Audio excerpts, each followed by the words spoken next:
I believe that the price for a full life is mistakes.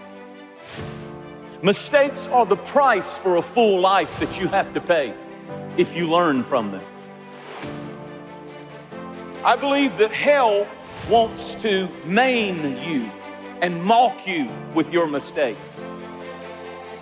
But heaven wants to make you and transform you by your mistakes.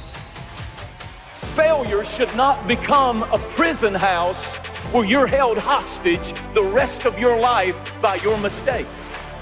That's not God's voice. That's not God's will. That's not God's plan for you. The enemy wants us to think that our failure is final, because I've seen us go through things where the enemy tried to take us out by a failure or a mistake or a terrible choice.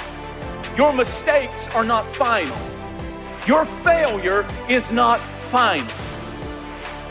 Rejoice not over me, O my enemies, for when I fall, I will rise again. When I sit in darkness, the light will come. I want somebody to hear me clearly. You might have made a mistake, but you're not one. You might have failed, but you're not a failure. You might be down, but down is not your destiny. There is a resurrection coming to your dream, to your life, to your call, to your purpose. You might have fallen and you might have failed and you might have made a mistake, but you are not a mistake. And God will never define you by the worst mistake and choice you made in life. Critics will, attackers will, haters will, people will, but God will never define you by your worst mistake. And I need you to thank Him that great is His mercy towards us. I love the story of Simon Peter. I love the fact that God loved him after he messed up.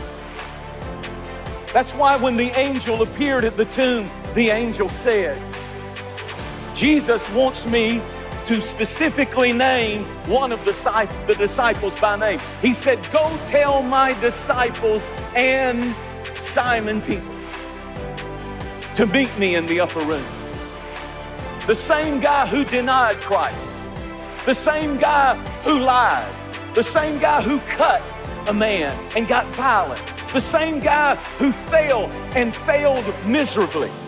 He said, you tell my disciples and you tell Peter. He named him specifically, I believe, because he wanted his critics to hear, I do believe in my good disciples, but I also still believe in my fallen disciples. And I'm here to preach to some people who've messed up and the enemy's told you your call is over, you're blessed, your dream is shredded, you don't have any hope, you don't have any future.